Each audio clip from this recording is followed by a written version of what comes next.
रूस और यूक्रेन के बीच तनाव जो है पूरी दुनिया को साशत में लिए हुए है और इस समय जैसा कि लग रहा था शुरुआत के दौर में कि रूस जो है वो यूक्रेन पर जल्दी ही कब्जा कर लेगा, लेकिन ऐसा नहीं हुआ और ये एक अपने आप में राहत वाली भी बात भी है।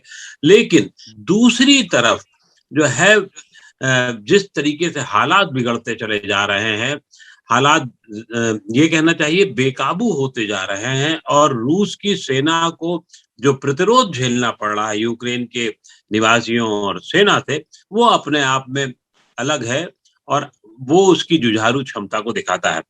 इस समय सीधे हमारे साथ क्वीव से कुलदीप कुमार जी जुड़ रहे हैं, जो वहाँ के काफी दिनों से वहां रहे हैं, अभी वहां रह रहे हैं, उनका अपना रेस्टोरेंट का बिजनेस है। हम उनसे पूरी हालात की चीजें, आज सिर्फ उनसे हालात के बारे में जानने की कोशिश करेंगे। इस समय जबकि टीवी पर न जाने क्या क्या चल रहा है कि रूसी सैनिकों का 64 किलोमीटर तक का काफिला आ गया है, रूसी टैंक पर आरपीजी से जवाब दिया जा रहा है और ऐसे में कुलदीप जी हमसे बात करने की हिम्मत कर रहे हैं। बहुत बहुत आभार कुलदीप जी आपका। पहले तो आप अपने बारे में बताएं तो शायद ज्यादा अच्छा होगा दर्शकों के लिए। जी मैं देखिए जी यहाँ पिछले 26 साल से हूँ। मेरा रेस्टोरेंट, कंस्ट्रक्शन और क्लिनिक है यहाँ पर, आईवीएफ क्लिनिक। मैं खुद डॉक्टर नहीं हूँ लेकिन क्लिनिक है मेरा यहाँ पर। तो पिछले 26 साल से हूँ। वाइफ मेरी यूक्रेनियन है। ओके। 2 मेरे बच्चे हैं, बेटा और बेटी। बेटा 19 साल का है। तो वो लोग बोलते हैं हम यूक्रेन छोड़कर नहीं जाएंगे। तो मैंने उनको सजेस्ट भी किया चलते हैं, बाद में दोबारा आ जाएंगे। बोले अगर हर आदमी यही सोचेगा तो कीव खाली हो जाएगा, फिर उनको हमारे पे कब्जा करने में तो कोई जरूरत नहीं। एंटर की और जाके घरों में बैठ जाएंगे वो लोग। बोले हम लोग, बोले आप अगर इंडिया में होते क्या इंडिया को छोड़ देते वार के वक्त? तो इस करके मैं यहीं पर हूँ कीव में और अब पूरा प्लानिंग है, मुझे उनकी भावनाओं की कदर की मैंने और मेरी पूरी प्लानिंग है यहीं पर रहूंगा। हालात बहुत बिगड़ गए हैं कल से आज तक के बीच में, लेकिन अभी मैं कहूँ कि कीव के अंदर कुछ बहुत ज्यादा दिक्कत हमें नहीं आ रही। बिल्कुल खाने पीने का सामान लोगों ने पहले से स्टॉक किया हुआ है। मार्केट वगैरह बंद है, कुछ दुकानें खुली हुई हैं जहां से आप सामान ला सकते हो। लेकिन आज की जैसे कि न्यूज बता रही है कि 64 किलोमीटर लंबा उनका काफिला, टैंक्स वगैरह जो आ रहे हैं और आज रात को शायद कहते हैं कि ये लड़ाई जो है भयानक रूप अपना धारण कर सकती है। तो थोड़े लोग चिंतित हैं, लेकिन हर आदमी यहाँ का यूक्रेन का मरने मारने को तैयार है। भागने वाला लोग कम हैं जो कि सोचेंगे कि हम भाग जाए। 15 साल से लेकर जो आगे युवा है जो भी, वो लड़ने के लिए तैयार हैं। इवन वो कहते हैं कि वेपन्स आप हमारे को आर्मी में लीजिए और हमें वेपन्स दीजिए। लेकिन गवर्नमेंट जो है, जो एक्सपीरियंस वाले लोग हैं, जो कभी 2 साल जिन्होंने आर्मी ज्वाइन करके रखी है, उन लोगों को लेकर उन लोगों को वेपन्स दे रही है। औरतें, आदमी, सब लोग लड़ने को तैयार है। जैसा कि वहां देखने से लग रहा है और हम सबको पता भी है कि वहां का मौसम, तापमान काफी नीचे है। ऐसे में आप किस तरीके से, मतलब पहली बात तो ये कि अब जो आपने एक काबिल तारीफ बात की और मैं जानता हूं कि आपके बेटे वहां के नागरिक हो गए होंगे, आप भी वहां के शायद नागरिक हो गए होंगे, लेकिन जो उनका जज्बा है जितना बड़ा, उस जज्बे के पीछे कारण क्या है, क्या वजह है? क्या सिर्फ वहां पैदा होना ये एक वजह है या सिर्फ ये है कि वहां का माहौल, वहां की धरती, वहां के लोग, क्या है एक वजह है? देखिए जी, हर इंसान को अपनी मदरलैंड, अपनी धरती से तो प्यार होता ही है, जज्बा भी है। मेरे पास इंडियन पासपोर्ट होल्डर हूं मैं, मेरे बच्चों के पास यूक्रेनियन पासपोर्ट है क्योंकि मेरी वाइफ भी यूक्रेनियन है। लेकिन उनमें जज्बा दबा के, इवन मेरी जो 12 साल की बेटी है वो बोलती है कि हमें नहीं जाना पापा, यहीं मरेंगे और यहीं जिएंगे साथ में। मैंने उनको बोला था वॉर शुरू होने से पहले, जब इंस्ट्रक्शन आई थी कि आप लोगों को इंडिया भेज देता हूँ, बोले नहीं हम लोग इंडिया नहीं जाएंगे, हम लोग यहीं रहेंगे। तो जज्बा इन लोगों में दबाकर कूट कूट के भरा हुआ है। ये लोग लड़ने को तैयार है, मरने को तैयार है, लेकिन छोड़ने को तैयार नहीं है। बोले हम रूस को एक बार महसूस करा देंगे कि उन्होंने यूक्रेन के साथ लड़ाई लड़ी है, हम हार जाएंगे। जैसे कि ये दिया और तूफान वाली लड़ाई है, लेकिन दिया जलेगा और तूफान वापस जाएगा। आप कह रहे हैं ये दिए तूफान की लड़ाई है और इसमें जज्बे की बड़ी बात है। मैं फिर उस बात पे आना चाहूंगा कि आपकी बेटी जो 12 साल की है, बेटा जो 19 साल का है, उसमें ये जज्बा आने की वजह क्या है? क्या वहां का नेतृत्व, वहां का माहौल, वहां की सुविधाएं, या क्या ऐसी बात है जो जो उनको अपनी मातृभूमि, मतलब एक ठीक है वो वहां के पैदाइश है, मैं फिर कह रहा हूँ, लेकिन आप नहीं है, और तब भी आप में भी वो जज्बा नजर आता है जो उन बच्चों में मैं जानता नहीं हूँ, देख नहीं रहा हूं मैं उनको। उसकी क्या वजह है? वजह है जी, माँ बाप ने जो है, माँ बाप बोलते हैं यहाँ पर बच्चों को, जो जज्बा उनको दिया है माँ बाप ने दिया है, वो खून से आया हुआ है। यूक्रेन शुरू से जब यूएसएसआर में भी था तो भी इनकी आर्मी ये लड़ने में एक्सपर्ट थे, और इनमें जज्बा वही देशभक्ति का जज्बा था जो पहले था वो आज भी है। हमेशा अगर हिस्ट्री उठा के देखेंगे तो यूक्रेनियंस जो है, जब भी यूएसएसआर में जब लड़ाई लड़ी गई थी, जब जो वर्ल्ड वॉर हुआ था, यूक्रेनियन वाले जो थे, यूक्रेन वाले लोग जो थे वो सबसे आगे थे। आपको क्या लगता है वहां के लोग, वहां के निवासी क्या ये मानते हैं कि रूस जो कर रहा है वो गलत कर रहा है? ये ज्यादातर लोग मानते होंगे, लेकिन उनको ये आशंका है कि नहीं है कि रूस से लड़ने का मतलब क्या होता है? देखिए, सब जानते हैं कि रूस से लड़ने का मतलब, एक बार हम मतलब अगर हिस्ट्री उठा के देखें तो हार नजर आती है, लेकिन सब लोगों को उम्मीद है कि आने वाले टाइम में सारी कंट्री हमारे साथ मिलेंगी, क्योंकि किसी भी मजलूम पर, किसी भी कमजोर पर जब आक्रमण हो रहा होगा तो उनको लगता है कि आसपास के लोग हमारा साथ देंगे जी। तो उन सब लोगों को उम्मीद है दूसरी और कंट्री से भी साथ की, लेकिन हम लोग बोले हम खुद नहीं लड़ेंगे तो हमारा साथ कौन देगा? जी। तो सब लोग लड़ने को तैयार हैं।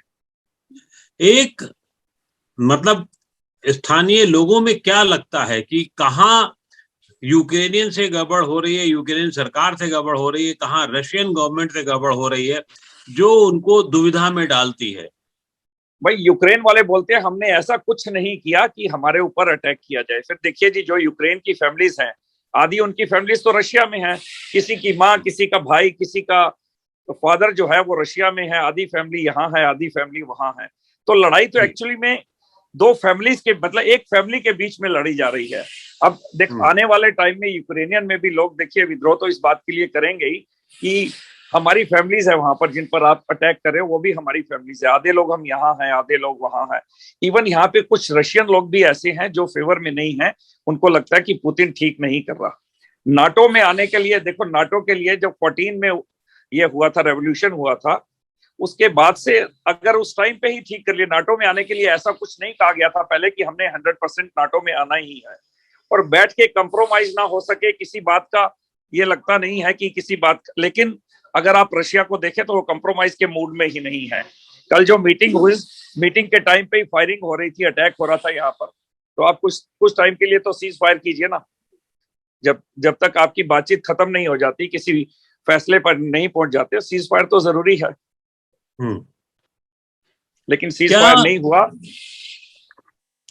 अब ऐसी स्थिति में जबकि वहां बहुत सारी खबरें आ रही हैं, आसपास के कब्जे की खबरें आ रही हैं, आप कह रहे हैं कि आप अपना रेस्टोरेंट चला रहे हैं अभी, तो इसका मतलब रेस्टोरेंट नहीं चला रहा हूँ जी। रेस्टोरेंट से मैं सिर्फ अपने जो स्टूडेंट्स है यहाँ पर, एम्बेसी के कहने पर, एम्बेसी और हम मिलके उनको फ्री खाना दे रहे हैं। रेस्टोरेंट इसीलिए के लिए खुला हुआ है, अदरवाइज रेस्टोरेंट बंद है। सिर्फ हम लोगों को खाना फ्री में दे रहे हैं जो स्टूडेंट्स यहाँ पे फंस गए हैं। और सभी जितने भी स्टूडेंट्स हैं, कोई अगर यहाँ फंसे हुए हैं तो मेरी सबको ऑफर है, मेरे रेस्टोरेंट में नीचे बेसमेंट है, जितने भी लोग आना चाहें, 50-100 लोग रखने के लिए हम रख सकते हैं यहाँ पर। किसी को ऐसा लगे वो फंस गया, बाहर नहीं निकल पा रहा, तो हमारे पास आए। तो क्या इस समय जैसे कि गवर्नमेंट ने, इंडियन गवर्नमेंट ने भी कहा है भारतीयों से कि सभी लोग जितनी जल्दी से जल्दी हो सके क्यों छोड़ें, क्योंकि वहां उनको आशंका है कि रात तक कुछ होने वाला है। तो ये आशंका वहां के लोगों को भी है या गवर्नमेंट के स्तर पर ही है अभी सिर्फ? नहीं, ये आशंका हम लोगों को भी है। इवन तो हम तो कल का जो कल निकल गया, उस कल पर सोच रहे थे कि शायद आज ही जबरदस्त अटैक होंगे, लेकिन हमें आशंका, सब जो लोग यहाँ पर हैं सारे यूक्रेनियंस, उन सबको ये आशंका है कि आज की रात जो है, इवन प्रेसिडेंट ने भी अपने बोला था कि ये 24-28 घंटे जो है हमारे लिए बहुत मुश्किल और मुश्किल है, आप ये कहिए जी। वहां पर इस समय क्रीब में, क्योंकि आप उसके आसपास हैं तो मैं वही की बात करूं, वहां पर कितने मतलब आपको क्या लगता है कितने भारतीय अभी फंसे हुए हैं या सचमुच वो वापस आना चाहते हैं? क्या स्थिति है उनकी? आप ऐसा जामाज तो ठीक है क्योंकि आप अब रह रहे हैं, बच्चों के साथ रह रहे हैं वहां पर, लेकिन एक वो लोग जो इंडियन स्टूडेंट्स हैं वो हैं वहां पर, और एक आप ऐसे लोग कितने हैं वहां? दो वर्ग हैं। आप ऐसे लोग का मतलब ये है कि आपने जिससे कभी शादी कर ली है वहां यूक्रेनियन से या और ऐसे लोग परिवार जिनका बच गया, उनके अलावा इंडियन वहां जो पढ़ने गए हैं या किसी और काम से गए हुए हैं, कितने लोग फंसे हुए हैं, अभी अपने आप को फंसा हुआ महसूस कर रहे हैं? देखिए जी, कीव में जो है, कीव में मेरे ख्याल से 150 लोग खड़े हुए हैं रेलवे स्टेशन पे, जो आज निकल जाएंगे यहाँ से। जी। बाकी जो हमारे पास लोग जिनका खाना जाता था वो आज से बंद हो गया है। मींस कि यूक्रेन में लोग हैं, लेकिन कीव में स्टूडेंट्स खाली हो चुके हैं। जो लोग जाना चाहते थे वो ऑलरेडी या तो निकल गए हैं या आज निकल जाएंगे। 150 लोग खड़े हुए हैं रेलवे स्टेशन पे, जो आज ट्रेन से निकल जाएंगे। लेकिन खारकव, अडेसा, उस जगह से आना जो है थोड़ा सा मुश्किल है इस समय, क्योंकि वहां पे थोड़ी इस समय जो पोजीशन है वो ज्यादा अटैक कर रहे हैं, वो ज्यादा एग्रेसिव है वहां पर, उस जगह पर। तो वहां से उनको लाना मुश्किल हो रहा है। लेकिन जो वो वाली जगह है जो बॉर्डर के बिल्कुल करीब है, वहां से जो स्टूडेंट है वो वहां से सीधा, वहां बॉर्डर पास में ही है, वहां से निकल रहे हैं। कीव में इस समय जो है 150 स्टूडेंट है जो लोग जाना चाहते हैं, और वो लोग इस समय रेलवे स्टेशन पे खड़े हुए हैं, ट्रेन पकड़ के वो आज निकल जाएंगे। क्या गवर्नमेंट ऑफ इंडिया ने जैसा कि बताया है कि इस समय यूक्रेन में लगभग 13-14 हजार लोग अभी भी शायद फंसे हुए हैं, वो जिन बॉर्डर्स पे हैं, क्या ये आपको आशंका या संभावना लगती है कि वो आज तक दूसरे देशों में आ जाएंगे और वहां से फिर सकुशल निकल आएंगे? देखिए जी, लंबी लाइनें लगी हुई हैं, लेकिन सकुशल निकल आएंगे वो लोग यहाँ से। जो लोगों पर अभी उस साइड पे जो है ना, उस साइड पे कोई ऐसी मतलब फाइट नहीं चल रही है, कोई फायरिंग नहीं हो रही है उस साइड पे।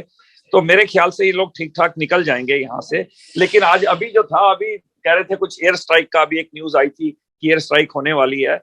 कि ये ना हो कि रास्ते में जो ट्रेन पे जा रहे हैं वो लोग, और दिन में अगर एयर स्ट्राइक हो जाती है, बाई चांस सपोज करो कोई, या फायरिंग शुरू होती है, तो ट्रेन वाले लोगों को दिक्कत आ सकती है। लेकिन जो जा चुके हैं उन्हें लोगों को दिक्कत नहीं आनी चाहिए, वो लोग निकल जाएंगे वहां से। यूक्रेन गवर्नमेंट जो है वो कितना सपोर्ट कर रही है भारतीयों को वहां से निकालने के लिए, या गवर्नमेंट ऑफ इंडिया ही अपने एम्बेसी के माध्यम से कुछ करने की कोशिश कर रही है? क्या आपका क्या देखिए, मानना है? गवर्नमेंट ऑफ यूक्रेन ने कुछ स्पेशल ट्रेन चलाई हैं, ना सिर्फ मतलब इंडियंस के लिए, इवन जो भी फॉरेनर्स यहाँ पर हैं और वो निकल जाए यहाँ से, स्पेशल ट्रेन चल रही हैं। मेरे ख्याल से 8 या 10 उन्होंने अलग से ट्रेन चलाई हुई है यहाँ से। दिन में 10 ट्रेन के करीब, 8-10 ट्रेन जा रही हैं। बहुत सारे स्टूडेंट जा चुके हैं। मैक्सिमम लोग जो है कीव वाले वो यहाँ से जा चुके हैं। मेरे ख्याल से 150, या फिर जो लोग नहीं जाना चाहते वो लोग यहाँ पर हैं। अदरवाइज बाकी लोगों को जाने में कोई प्रॉब्लम नहीं आनी चाहिए। एम्बेसी जितनी मैक्सिमम हेल्प कर सकती है वो हेल्प कर रही है यहाँ से, इंडियन गवर्नमेंट भी कर रही है। लेकिन एक बार अगर मोदी जी पुतिन से बात करें, मैं डिप्लोमेसी समझ सकता हूँ कि वो बात नहीं करना चाहेंगे इस मामले पर, लेकिन अगर की जाए, थोड़ा सा सपोर्ट किया जाए यूक्रेन को, जैसे आज उनके यहाँ से भी कुछ कोई खेप आ रही है मदद की हिंदुस्तान से, अगर पुतिन से बात की जाए थोड़ी सी, किसी तरीके भी इस युद्ध पर विराम अगर लगाया जा सके तो बहुत अच्छा रहेगा, यूक्रेन के लिए भी और हिंदुस्तान के लिए भी। मैं इसी बात पर आना चाहता था कि भारत से यूक्रेन कितनी मदद की उम्मीद कर रहा है और किस तरीके की उम्मीद कर रहा है, खास तौर से तब जब पूरी दुनिया ने जबकि पूरी दुनिया ने पहले उनको जितना सपोर्ट का वायदा किया था वो अब सामने नहीं आ रहा, चाहे वो नाटो के मसले को लेकर के हो, चाहे अमेरिका हो।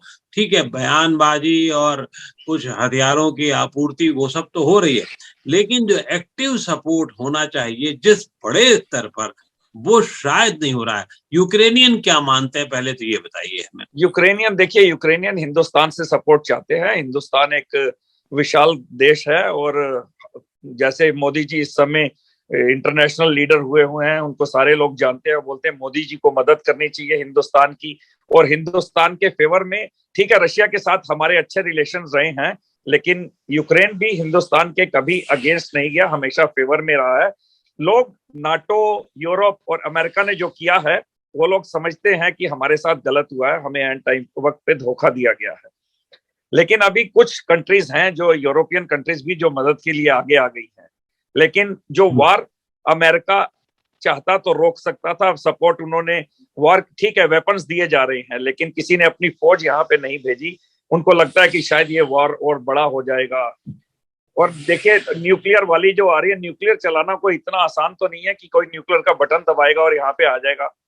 एक वर्ल्ड वार में एक न्यूक्लियर चला था बिल्कुल, जो जापान के ऊपर, उसके बाद न्यूक्लियर वाली बात तो मुझे नहीं लगता कि ऐसा रशिया कर पाएगा कि यूक्रेन पर वो न्यूक्लियर उसको छोड़ने की जरूरत कोई पड़ेगी। मैं एक भावना को समझना चाहूंगा यूक्रेनियंस में, क्योंकि आप सब लोग मिलते हैं, जुलते हैं, बात करते हैं, वो क्या समझ रहे हैं कि दुनिया ने उनके साथ अभी किस तरीके का व्यवहार किया है। रूस का व्यवहार तो उनको सीधे सीधे समझ में आता है, लेकिन रूस के अतिरिक्त पूरी दुनिया ने जो उनको पहले सपोर्ट का वायदा कर रही थी, उसने किस तरीके का व्यवहार किया है। सब लोग मान रहे हैं कि सब लोगों ने मतलब रूस ने खुलकर किया है, बाकी लोगों ने छुप कर किया है, लेकिन व्यवहार तो एक जैसा ही रहा है।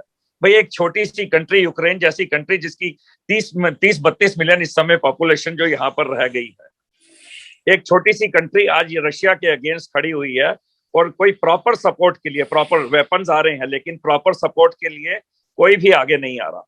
अगर सारी दुनिया मिलकर अगर साथ में आए तो ये युद्ध रुक सकता है, जल्दी रुक सकता है, लेकिन कोई ऐसी सपोर्ट नहीं कर रहा कि इसको जल्दी से इसको डिसाइड करके युद्ध पे विराम लगाया जाए। मोदी ठीक है, आप डिप्लोमेसी वाली बात ठीक है, लेकिन हिंदुस्तान एक विशाल देश है, हिंदुस्तान को आगे आना चाहिए। इससे हमारे हिंदुस्तानियों की एक तो सबकी इज्जत बनती है कि हम लोग एक छोटे देश के ऊपर आक्रमण हो रहा है और हम हमारा उनको सपोर्ट ना करना रशिया को, ये भी है कि उनका साथ तो हम दे ही रहे हैं। ठीक है, हम ना उनके अगेंस्ट नहीं जा रहे, अगेंस्ट जाने का ना मतलब है कि हम उनको सपोर्ट कर रहे हैं, क्योंकि आप खुल के यूक्रेन के साथ नहीं आ रहे हो, इट मींस कि आप रशिया को सपोर्ट कर रहे हो। हर आदमी हमसे पूछता है यहाँ पर कि क्या इंडिया किसके साथ है, हम बोलते हैं इंडिया यूक्रेन के साथ है, लेकिन एक्चुअल में तो सब लोग जानते हैं ना हम कितना उनके साथ है। हम ठीक है, आज ये 1-2 दिन की बात है, अदरवाइज अगर हम थोड़ी सी भी सपोर्ट बंद कर दें और हम खुलकर यूक्रेन के साथ आए तो यूक्रेन की मदद होगी। जो लाखों लोग यहाँ पर मरेंगे उनका थोड़ा सा भार तो हम बाकी दुनिया वालों के सिर पर भी होगा, ना सिर्फ रशिया पर। क्या यूक्रेनियंस को ऐसा लगता है कि अब सिर्फ करो और मरो की स्थिति है, जिंदगी कितनी है नहीं है, जिंदगी के प्रति उनका दर्शन इस समय क्या है? देखिए जी, सब इस समय यही सोच रहे हैं, इस समय करो और मरो वाली बात है और कोई बात नहीं है। 50 लोग सोचते हैं, 50% लोग कि शायद ये ठीक हो जाए, कि शायद कोई ना कोई इसका हल निकल आए, लेकिन हल निकलता अभी नजर नहीं आ रहा। बातचीत जो है वो किसी मुद्दे पर नहीं पहुंच पा रही, किसी अंतिम उसमें चरण पर नहीं पहुंच पा रही है कि ये युद्ध को रोका जा सके। लेकिन इस युद्ध विराम की बहुत सख्त जरूरत है, नहीं तो इतनी कैजुअलिटीज होगी यहाँ पर जिस हिसाब से ये चल रहे हैं। जैसे अभी बताया 64 किलोमीटर लंबा कारवां जो आ रहा है, क्योंकि ये लोग रुकेंगे नहीं और वो लोग रुकेंगे नहीं, तो वार बढ़ेगा। क्या यूक्रेनियन अब ये यूक्रेनियन भी मान रहे हैं कि रशियन रुकेगा नहीं और यूक्रेनियन उनको रोकने की कोशिश करेंगे और झुकेंगे नहीं? ये उनका झुकेंगे नहीं जी, ये कंफर्म है कि यूक्रेन झुकेगा नहीं। यूक्रेन मर सकता है लेकिन झुकेगा नहीं। जो अब तक के हालात बता रहे हैं, जो लोगों की राय है, जिनसे भी बात होती है यूक्रेनियंस की, मेरे बहुत सारे यूक्रेनियन दोस्त हैं जो अच्छे बिजनेसमैन हैं, मतलब मल्टी मिलियनर्स आप उनको बोलिए, वो बंदूक लेकर आज खड़े हुए हैं, सड़कों पे खड़े हुए हैं बंदूक लेकर, जिनको लड़ने की जरूरत नहीं है, इतना उनके पास पैसा है, इतनी प्रॉपर्टीज है, लेकिन वो सड़कों पर खड़े हुए हैं बंदूकें लेकर कि नहीं हम लोग लड़ेंगे अपने बच्चों के साथ में। तो मुझे लगता नहीं है कि यूक्रेन छोड़ देगा, यूक्रेन ऐसे नहीं जाएगा। मर सकते हैं लेकिन सरेंडर नहीं करेंगे। ऐसा नहीं होगा कि भाग जाएं या उनके आगे हथियार डाल दें, ये मुझे नहीं लगता बिल्कुल। क्या राजनयिक रूप से डिप्लोमेटिकली कुछ यूक्रेनियन अपना दबाव रशियंस पर डाल सकते हैं? इस स्थिति में है कि उस मतलब अन्य देश उतना शायद दबाव न डाल पा रहे हैं क्योंकि इनके रिश्तेदार नातेदार वहां पर हैं, तो वो कुछ करने की स्थिति में आज नजर आ रहे हैं या बिल्कुल हताश हैं उस मामले में? देखिए जी, करने की स्थिति में है, लेकिन उनकी बात कोई सुन नहीं रहा इस समय। जब क्योंकि जो पुतिन, जो अपना प्रेसिडेंट व्लादिमीर पुतिन है, वो किसी की बात सुन नहीं रहे हैं, वरना इतनी कंट्रीज जो कोशिश कर रही हैं, जैसे फ्रांस कर रहा है, उधर से जर्मनी, यहाँ से अमेरिका, सब लोग जो कोशिश कर रहे हैं वो हर स्टेज पे जाके एक बार फेल होती जा रही है। वो हर बार ऐसा लगता है कि शायद कुछ इसका डिसीजन निकलेगा, निष्कर्ष पे पहुंचेंगे, लेकिन नहीं। जैसे रात को दबा के फायरिंग हुई है यहाँ पे। जो वार्ता की कोशिश कल हुई थी और आज फिर शायद होने वाली है, उससे क्या उम्मीदें आप लोग रखते हैं? देखिए, वार्ता में उम्मीद इसलिए नहीं रखते कि वार्ता के दौरान ही फायरिंग बढ़ती जाती है। इसलिए लगता है कि वार्ता सिर्फ दिखावे के लिए है, वार्ता लेकिन ऐसा कुछ नहीं है कि थोड़ी देर के लिए भी चलो वार्ता चल रही है, वार्तालाप में आप सीज फायर करें, ऐसा कुछ नहीं है। फायरिंग उससे ज्यादा होती है, बम उससे ज्यादा गिर रहे हैं। मींस की दिखाने के लिए है वार्तालाप जो है, अदरवाइज कुछ नहीं है। वैक्यूम बम की अफवाह चल रही है अभी यूक्रेन में, इस तरीके की कोई सूचना आपके पास पहुंच रही है? या एक चीज और भी है, सूचना का आदान प्रदान यूक्रेन में कितना संभव हो पा रहा है? जैसे कि रूस में सब बंधा हुआ है, रिस्ट्रिक्टेड है, कुछ पता नहीं लग पा रहा है कि क्या हो रहा है, तो यूक्रेन में कुछ पता लग पा रहा है या हो पा रहा है? यूक्रेन में रिस्ट्रिक्टेड न्यूज आ रही है, पूरी न्यूज आ रही है, बता रहे हैं वो जो बम एक फेंका जिसमें 70 लोग मारे गए हैं जी, तो उस न्यूज हमारे को सारी मिल रही है। इवन इंस्ट्रक्शन दी गई थी कि हो सकता है एक आध दिन के लिए चैनल बीच में बंद हो जाएं, कुछ चैनल, लेकिन पोलैंड ऐसा कर रहा है कि चैनल्स बंद ना हो पाए। कुछ बीच में इनको बंद करने की वो की जा रही थी, कोशिश की 1-2 चैनल्स, लेकिन अभी तो कोई भी चैनल बंद नहीं हुआ है और न्यूज हमारे पास 24 आवर्स आ रही है जी। और न्यूज पे कंट्रोल नहीं है यहाँ किसी का, डेमोक्रेसी यहाँ पर है, डेमोक्रेसी काम कर रही है, वो तो खैर मतलब एक आधिकारिक रूप से तो डेमोक्रेसी काम कर ही रही है वहां। हाँ जी, हाँ जी। एक चीज और बताइए कि साहब, भारतीय परिवार वहां पर जो है वो हाँ किस जज्बे में है, कितने हैं, और खासतौर से कीव के आसपास या कीव में कितने हैं और किस जज्बे में अपने आप को पा रहे हैं? देखिए जी, 95% लोग जा चुके हैं भारतीय परिवार। कुछ लोगों ने पहले ही भेज दिया था अपनी फैमिलीज को वॉर से पहले ही, और कुछ लोगों जो है अभी थोड़ा पिछले टाइम में, मेरे ख्याल से परसों जो है 70 लोग यहाँ से गए हैं, अपने बिजनेसमैन या उनके पास जो नौकरी कर रहे हैं लोग। 70 लोगों को मैं जानता हूँ जो गए हैं, 60 से 70 लोग जी। तो अभी 5% लोग, मेरे को जितने भी जानने, मैं हर एक को जानता हूँ क्योंकि पिछले कई सालों से हूँ, ऐसा कोई इंडियन नहीं जो मुझे नहीं जानता हो। तो मेरे पास सिर्फ 3 या 4 फोन आए हैं जो लोग मुझे दिख रहे हैं जो यहाँ पर हैं, बाकी सारी लोगों की फैमिली जा चुकी है। 3 या 4 परिवार या 3 या 4 लोग? 3 या 4 फैमिली, जिसमें से 2 की यूक्रेनियन वाइफ हैं, तीसरा मैं हूं, और एक आध कोई जो फैमिली, 1-2 फैमिलीज और हैं जो कि यहाँ पर है, बाकी लोग जा चुके हैं जी। मैं कीव की बात कर रहा हूँ आपसे, कीव पे। हाँ, आप अगर संभव है तो कीव के बाहर का अगर थोड़ा सा हाल दिखा सके मोबाइल के माध्यम से तो थोड़ा सा अच्छा होगा। अभी मैं आपको बताता हूँ जी। अपने आप को सुरक्षित रखते हुए कीजिएगा, ये ध्यान रखिएगा। बिल्कुल बिल्कुल, जरूर जी। ये देखिए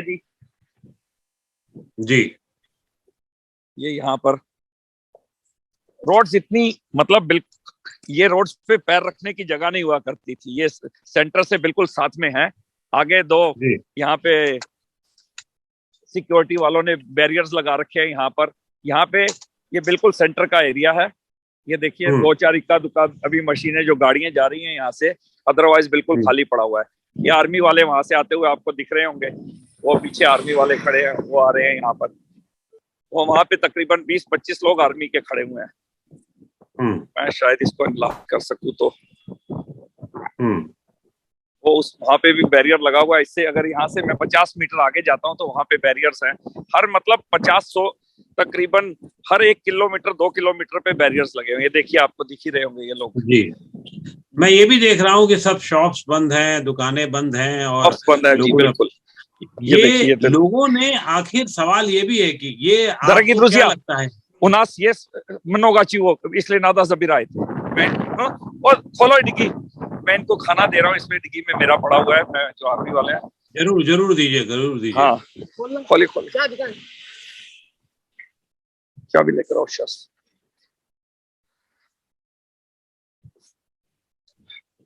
ये कार्य भी आप जो भी है सब निकाल दीजिए। बस मैं ये कह रहा हूँ कि क्योंकि अभी जो रेस्टोरेंट बंद है, तो सारा सामान जो है यहाँ से मैं निकाल के बांटना चाह रहा था इन लोगों में। Frukti, nada frukti zabirite. Dede frukt. Što nada zabirite, друзья. Там сыр есть, все есть. दे दो पनीर वगैरह, दो इनको सबको।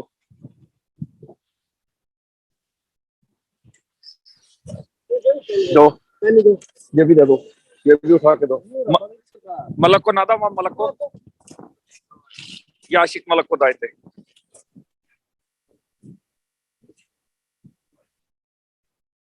Если еще что-то надо, заберите, друзья. Спасибо вам. Слава Украина. नहीं बस बहुत अभी आगे दे देंगे। और ये देखिए जी, तो ये लोग यहाँ पर ये वो है हाल इस समय।